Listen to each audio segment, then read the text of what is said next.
মওদুদিবাদী বলে কোনো কিছু আছে? মওদুদি উনি কি বলছে? কোরআনে ইন্টারপ্রিটেশন আল্লামা দেলোয়ার হোসেন সাঈদী দেননি? তাহলে সাঈদী সাহেবের ইসলাম হতে পারে? জামাতে ইসলাম যেটা বোঝে বহু আগে, সেটা মানুষ অনেক পরে বোঝে। জামাতে ইসলাম সেই 47-এ বলছে এইভাবে রডক্লিফের যে পেন্সিল দিয়ে ভাগ করতেছ, এই ভাগ ভারতের স্বার্থে, এই ভাগ মুসলিমকে উইক করে দিচ্ছে। আপনি 71 সারা বাংলাদেশে জামাতে ইসলামের বিরুদ্ধে বলার কিছু নাই। জামাতে ইসলামের বিরুদ্ধে যে রাষ্ট্রীয় বিভিন্ন অভিযোগ ছিল, আপনি কি মনে করেন সবগুলো ন্যায় বিচারের মাধ্যমে প্রমাণিত? অথবা এই যে জামাতকে অনেকেই বলে, জামাতের মানে রাজনৈতিক সাথে সম্পর্কিত যারা, যে একসময় জামাতকে রাজনৈতিকভাবে মুছে ফেলার চেষ্টা করা হয়েছিল, আসলে এটা কতটুকু যুক্তিসঙ্গত বিষয়? প্রথম কথা হলো, আল্লাহ সুবহানাহু ওয়া তাআলা কোরআনে কি বলছে? কোরআন মুছে ফেলে দেওয়া যাবে না। কিয়ামতের আগে কোরআন এমনি এমনি উঠে যাবে। কোরআন এমনি এমনি উঠে যাবে মানে হচ্ছে মানুষের হৃদয়ে আর হেফজ করার ক্ষমতাটা আল্লাহ আর রাখবেন না। তার মানে তখন কোরআন উঠে যাবে। তো জামাতে ইসলামের আদর্শ কি? কোরআন ও সুন্নাহ। তো যতদিন পর্যন্ত আল্লাহর ওই ইয়া না আসবে, ততদিন পর্যন্ত জামাতে ইসলাম থেকে, তো জামাতে ইসলাম তো অন্য কিছু নেই। আচ্ছা, সেকেন্ডলি হচ্ছে, যখন আপনি মানুষ রচিত কোনো মতবাদ প্রচার করবেন না, যেমন সেদিন দেখলাম যে কাজী জেসিন বোধহয় বলছে জামাতে ইসলাম মওদুদিবাদীতে বিশ্বাস করে। এই মওদুদিবাদী শব্দটা আমি বাংলাদেশে এসে শুনছি, জানেন? আমার ওই যে আপনি ঢোকার সময় দেখছেন আমার লাইব্রেরিতে ইবনে কাসিরের তফসির আছে, আমার কাছে মৌলানা মওদুদির তফসির আছে, ফিল জালালির কোরআনের তফসির আছে, আমার কাছে তফসির আছে কিসের? বাংলাদেশ ইসলামী ফাউন্ডেশনের। আমার কাছে সৌদি আরবের অনেকগুলো অথেন্টিক তফসির আছে। বাংলাদেশ জামাতে ইসলামের আমির থেকে শুরু করে আপনি কি জানেন, তাদের কাছে এরকম সব ধরনের তফসির আছে। এবং আমরা সমস্ত তফসির পড়ি। মওদুদিবাদী বলে কোনো কিছু আছে?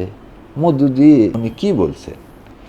কোরআন ও সুন্নাহ, উনি কোরআনে ইন্টারপ্রিটেশন আল্লামা দেলোয়ার হোসেন সাঈদী দেননি? তাহলে সাঈদী সাহেবের ইসলাম হতে পারে?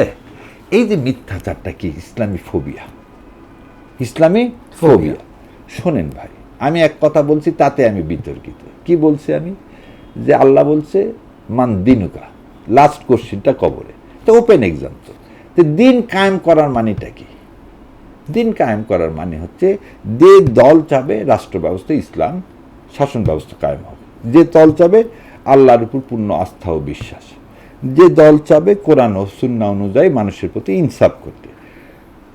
তাহলে সেই দলকে সমর্থন না করে আমি তো কবরে যে অন্য ধরে নেন, আমি ধর্মনিরপেক্ষ একটা দলকে সমর্থন করলাম, আল্লাহকে আমি কি উত্তর দিব? আল্লাহ বলবো, তুমি আমার দিন কায়েমের জন্য দুনিয়াতে কি করছো? দিন তো প্রতিষ্ঠা, কায়েম মানেটা কি? প্রতিষ্ঠা করা না। দিন না আল্লাহ আমি 5 ওয়াক্ত নামাজ পড়ছি, আমি তো তোমাকে নামাজ পড়তে তো বলছি, কিন্তু কায়েম তো নামাজও কায়েম করতে বলছি জামাতের সাথে। তাহলে এই জামাতকে মুছে ফেলে দেওয়া যাবে না। জামাতকে একটা জিনিসই দেখেন, 71কে যদি আপনি বাদ দেন, জামাতের বিরুদ্ধে আর কিছু সমালোচনা পাবেন? আপনি একটা জিনিস বলেন, যারা বলে 47 সালে জামাত ইসলাম পাকিস্তানের ভাগ চায়নি, এটা একটা মিথ্যাচার। কেন মিথ্যাচার? ক্যাবিনেট মিশন প্ল্যান, 3টা ভাগ হবে পুরা ভারতবর্ষ। কি? একটা পাকিস্তান ওই অঞ্চল, একটা পশ্চিম এবং ভারত তো হিন্দুস্তান হবে, আর আমরা এই যে বাংলা, বিহার, উড়িষ্যা, এই 7 সিস্টার নিয়ে আমরা হবো একটা অঞ্চল, আমরা হবো বাংলা। এটা 46 সালে হোসেন শহীদ সোহরাওয়ার্দী আন্দোলন পড়তে করছে, বাংলা স্বাধীন আন্দোলন 1946 সালে রে ভাই। তো সেটাকে সমর্থন দেওয়া মানে কি? পাকিস্তান না চাওয়া? আচ্ছা, এবার আপনি বলেন, গান্ধীজি অবিভক্ত ভারত চাইছে?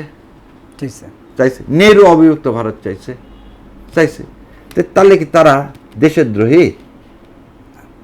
আপনি তো রাজনৈতিক ইম্পর্টেন্সটা বুঝাচ্ছেন যে এই 3টা ছাড়া, তুমি যেভাবে আজকে আমাদেরকে দেখেন, ভারতের নীল নকশাটা তো ওই যে আমি সেদিন বলছি যে জামাতে ইসলাম যেটা বোঝে বহু আগে, সেটা মানুষ অনেক পরে বোঝে।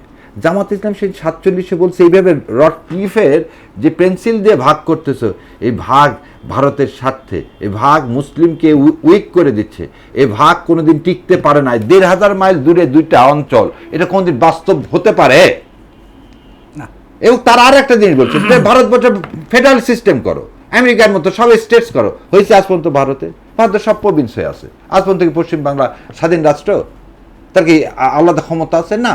তো সেই কারণে এই যে ইতিহাসের মিথ্যাচারিতা, আপনি ৭১ সারা বাংলাদেশে জামাত ইসলামের বিরুদ্ধে বলার কিছু নাই। কিন্তু ৭১ তো একটা দেশের মূল ভিত্তির একটা। ইয়েস, এই ৭১ একটা মূল ভিত্তি। এবার আপনাকে বলি, আজকে কি প্রমাণিত হয়েছে ২৪ সালে এসে যে ভারত আসলে আমাদেরকে গিলে খেতে চাইছে? এটা তো প্রমাণিত। এবং আরও একটা প্রমাণিত জিনিস হচ্ছে ৭১ সালের ২৫শে মার্চের পর রাজনীতিতে কি ভুল নাই? আছে, ভুল আছে, আছে অবশ্যই। ভুল অবশ্যই, এবং সেই ভুল থেকে আপনি শিক্ষা নিয়ে তো আগাবেন। শেখ মুজিবুর রহমানের যে বাকশালের ভুল, সেই বাকশালকে শেখ হাসিনা কি ৮১ সালে নিয়ে আসছে না আওয়ামী লীগ নিয়ে আসছে? আওয়ামী লীগ নিয়ে আসছে। তাহলে শেখ হাসিনাকে, তাহলে বাকশাল করার জন্য আপনি শেখ হাসিনাকে কেন দোষ দিচ্ছেন না? শেখ মুজিবুর রহমান যে হাজার হাজার মুক্তিযোদ্ধা থেকে শুরু করে জাসদ কর্মী সবকিছু হত্যা করলো, বিহারিদেরকে ২.৫ লক্ষ বিহারিকে হত্যা করছে শেখ মুজিব। ৭২ সালে খালি ২.৫ লাখ বিহারিকে হত্যা করছে। বিহারিদের বড় বড় ইন্ডাস্ট্রি গেল কোথায়? এগুলো আওয়ামী লীগ মালিক হলো কিভাবে? তাহলে এগুলোকে দখল করা হয়, সব দখল করেনি। এখনো আপনাকে সুপ্রিম কোর্টের মামলায় দেখেন বিহারিদের কার কার বাড়ি তারা দখল করেনি, চিটাগাংয়ের কার কার বাড়ি দখল করেনি। আপনি রাজপথ লাল করে দিয়েছিলেন বিহারিদের রক্তে। তাহলে তার মেয়েকে আপনি রাজনীতির সুযোগ দিলেন, তার মেয়েকে একবারও বলেন না যে তোমার রাজনীতি ভুল, তুমিও তো মানবতা বিরোধী অপরাধ করছো। ২৪-এর কথা আমি বাদই দিলাম, শেখ সাহেব কি ৭২ থেকে ৭৫ পর্যন্ত মানবতা বিরোধী অপরাধ করেনি? সে তো মানবতা বিরোধী অপরাধ করছে। যদি ৭১ সালে যত লোক হত্যা হয়ে থাকে তার চেয়ে বেশি লোক হত্যা হয়েছে ৭২ থেকে ৭৫ সালের মধ্যে।